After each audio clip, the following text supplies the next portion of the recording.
We have a culture that lives in fear with natural disasters or terrorism or people gone mad or governments and wars and what's going to happen in the future. I mean, we just live in fear, and it's not necessarily unwarranted either.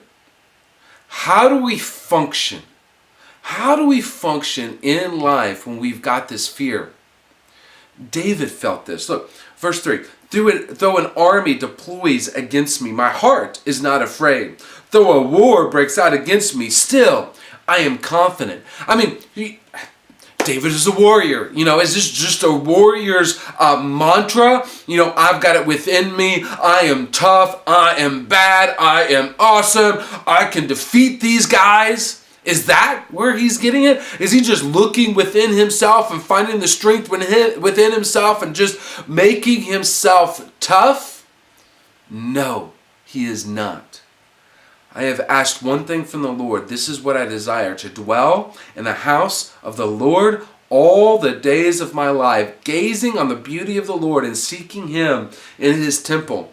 In one verse, David's this tough warrior. And the next verse, he is writing poetic, right?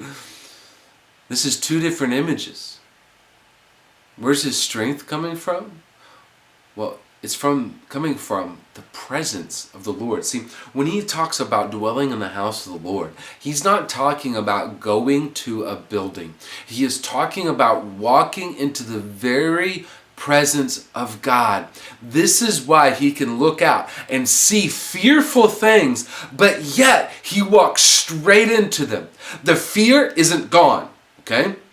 The situation isn't gone. The difference is he now is living in the presence of God.